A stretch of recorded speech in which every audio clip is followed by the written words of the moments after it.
Dr. Herb, baby, makes a blue jeans stokkie op Millie FM, dis kos vir jou ore.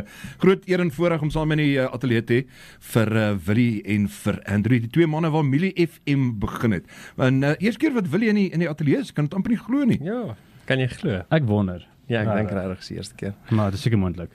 Vertel ons die begin daar van Millie FM. Hoe het julle die idee gekry? Waar kom alles vandaan? Of moet ek nie vra nie? Moet ek maar vertel. Begin jy, ja, asseblief. So Willie loop eendag na my toe, nou ons wou 'n bemarkingsbesigheid aan, dit was eintlik die plan. En hy kom eendag een en hy sê vir my, "Hey, ons begin 'n radiostasie." En ek dog hy terg. En ek sê vir hom, want ons weet niks van radio af nie. En ek entertain toe die gedagte en ek sê, "Nou wat wil jy die radiostasie noem, Willie?" En hy sê, "Ja, Millie FM." En dit is letterlik hoe dit begin het. Nice story, nee. Ja, dis mal. Ja, ek kan nie glo ek sit nou hierso. Hoe lank is dit nadat Ja, ons jaar en 'n half. Ja, jaar en 'n half, maar dis lekker om die mense hier bymekaar te sien en te sien hoe lag almal oor Ja. Skalk se eiers. Okay. Kom ons maak dit net duidelik. Skalk verkoop regtig hoendereiers. En hulle besigheid se naam is Vry Eiers. Ja, vry Okay. eiers. So, dis waaroor dit gaan. Okay. Okay, daai punt is nou gemaak, Dit soos is almal gemaak. verstaan wat Dis dit nou is. Wat het Millie FM vir julle twee beteken in hierdie jaar en 'n half? Ek dink dit het meer vir Andrew beteken as vir my. Ja. Yes, so ek het toe hierdie ding toe daai deure oopgaan. Nou ek weet nie presies hoe gebeur so iets en hoekom gebeur so iets. Toe daai deure oopgaan, Johan, toe stroom hier mense in. Nie op soek na 'n hengse salaris nie op soek na dit en dat. Jy het mense hier ingestroom en hierdie plek was net absoluut soos oorvloei met mense wat wil deel raak en wat wil deel wees en wat wil help en wil iewers inpas. En dit was vir my ongelooflik om te sien hoe hierdie groep mense toe nou, jy weet, in 'n familietjie verander het. En regtig, dit is special. Ek weet nie, dis vir my, hierdie is vir my belangriker as enigiets anders. Ek het uit die aard van die saak 'n liefde vir mense. En dit is wat vir my regtig special is die mense wat hier was. En natuurlik alles wat ons aangevang het, dit is iets wat soos jy sê, niemand kan dit wegvat nie. Dis Nee, onsin. dis Dit bly onsin vir onsin. altyd. Is daar een punt iets wat vir jou uitstaan wat jy altyd saam met jou sal dra? Wow, cool. Ek weet daar was baie. Een wat regtig uitstaan, ek moes nou actually voorberei het, ek moes nou gedink het nou toe ek ander goed gedoen het.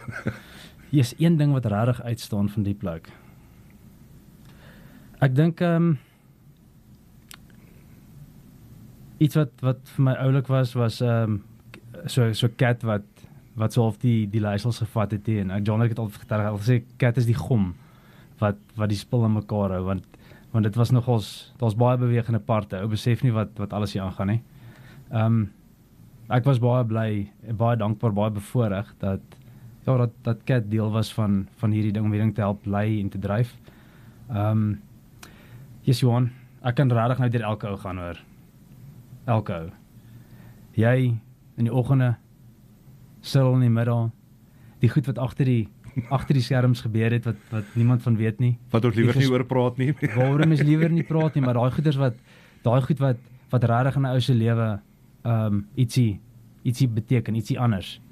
Nie net die gesels hier in die studio en die radio nie, maar daai ander gesprekkies, daai ander moeilike dinge, daai ander battles wat almal fight en om vir mekaar te hard te kan wees, om daai battle saam te kan aanvat.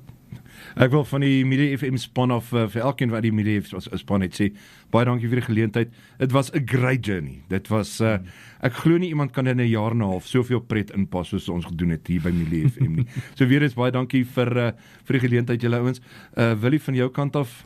Net laaste ding sê, ek was meer op die kantlyn en ek het net ervaar hoe julle dit doen. So ek het absoluut alles gelos en net gesien hoe dinge gebeur en dit was my die mooiste ding om te sien die liefde wat julle deel. So een keer was ek in 'n meeting saam met almal en ons het in 'n vertrek gesit en ek praat toe en sê ek dink net ons moet energie insit en Skalk het met jou gepraat met die Get Up and Go show, dink ek gister, toe sê jy het oor die 400 shows gedoen en 500 iets daar, dis soos belaglik. Ek sê dit vir Andrew en ek sê, man, die energie was definitief daar. Soos mens kan nie sê die redes waarom ons hier is vandag en hoekom dit nie gewerk het is oor ons nie dit ingesit het of julle dit nie ingesit nie. En die liefde wat julle gedeel het tussen die span is ongelooflik. Is vir my een van die mooiste goed wat ek kon sien. Ons het die hok geskit, Wat het jy ook geskit? Ons het die hok geskit. Ja, as dit nou net nie was vir Bernie the Purple Dinosaur, Barney the Purple Dinosaur, nie dinge dalk baie beter gegaan as vir dit moes. Maar ja, ons het verseker 'n paar veerige riffel hier in Bloemfontein. Nee, 100%. Julle man, ek sê weer eens baie dankie vir julle twee. Hierdie een het julle aanvra Skylum Scott se Rise. Is daar 'n storie agter dit, Andrew? Ek weet daar is 'n storie agter die liedjie. Luister die lyrics. Luister die lyrics. Dis Milie FM se kos vir ore. So ons 'n bietjie oor 12 gaan. Nog 'n of twee mense wat ons hier deur die ateljee gaan druk.